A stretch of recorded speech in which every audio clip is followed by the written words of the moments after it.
Hi అండి. అందరూ ఎలా ఉన్నారు? బాగున్నారా? నేను ఈరోజు బీరకాయ పప్పు చేస్తున్నానండి. బీరకాయ పప్పు కోసం ముందుగా కందిపప్పు ఒక కప్పు కందిపప్పు నానబెట్టేసుకుని కడిగేసి శుభ్రంగా దానికి బీరకాయలు, టమాటా, ఉల్లిపాయ, పచ్చిమిర్చి అన్నీ కట్ చేసి పెట్టేసుకున్నాండి. కానీ మనకు వర్షాకాలమైన ఏ సీజన్ కానీ బీరకాయ పప్పు చాలా మంచిదండి. మన బాడీకి చాలా సలవరం ఇస్తుంది.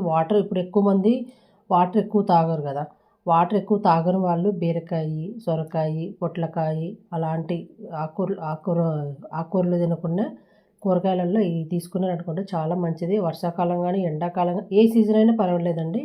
ఈ 3 కూరగాయలు అంటే ఇంకా కొన్ని మనకు వాటర్‌తో ఉన్న కూరగాయలు ఏదైనా సరే తీసుకుంటే బావుంటది. మెయిన్ నాకైతే బీరకాయ, సొరకాయ, దోసకాయ కూడా మంచిదేనండి. సొరకాయ, పొట్లకాయ అవి చాలా మంచిదంట హెల్త్‌కు.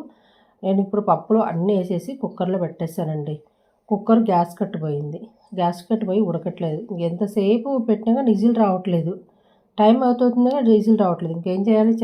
సర్లే అని చెప్పేసి స్టవ్ కట్టేసుకొని బౌల్‌లోకి తీసి పెట్టేసాను.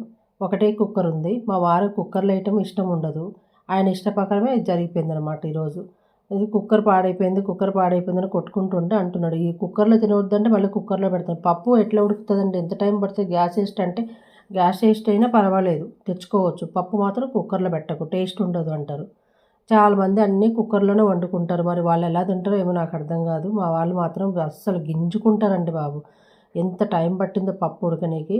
ఆ ఉడికింది కదా! పక్కన చల్లారబెట్టేసుకొని ఎనుపుకుందాము. అది ఆ వాటర్ అంతా మళ్ళీ పప్పు మన కుక్కర్‌లో అంటే ఈ వాటర్ మొత్తం ఇనికిపోయేలాగా ఉంటది కదా! ఇప్పుడు పప్పులో మాత్రము అది మొత్తము వాటర్ వంచుకొని మళ్ళీ ఎనుపుకోవాలి. ఈ లోపల నేను రాత్రి పూరీ చేసిన ఆయిల్ ఉంటే ఆయిల్‌లో కొంచెం అడుగున తేలుకుంటది కదండీ! అది కొద్దిగా వంచుకొని పోపు పెట్టేసాను. పోపుకు ఉల్లిపాయలు, తాలింపు గింజలు అన్నీ రెడీ చేసేసాను. పప్పు ఒక సైడు ఎనుపుకొని గిన్నెలో పోసేసుకుంటే మనకు బీరకాయ పప్పు రెడీ అయిపోతుంది. కానీ చాలా టేస్ట్ ఉంటదండి. చాలా బావుంటుంది బీరకాయ పప్పు. చక్కగా ఏ పప్పులైనా సరే బీరకాయ పప్పా, సొరకాయ పప్పా, ఏ పప్పైనా సరే ఆ పప్పులో మనము కాస్త ఉల్లిపాయలు ఎక్కువ వేసుకుంటే తాలింపుకు బావుంటదండి. అయి ఎర్రగా వేయించుకొని ఉల్లిపాయలు పచ్చివాసన కాకుండా నార్మల్ నేను పచ్చివాసన పోయేంత వరకు వేయించుతా కదా! వేరే కూరలకు. పప్పుకు మాత్రం ఇలా మంచి బ్రౌన్ కలర్ వేయించుకుంటే కమ్మటి బీరకాయ పప్పు రెడీ అయిపోయిందబ్బా! ఈరోజైతే మాది బీరకాయ పప్పు.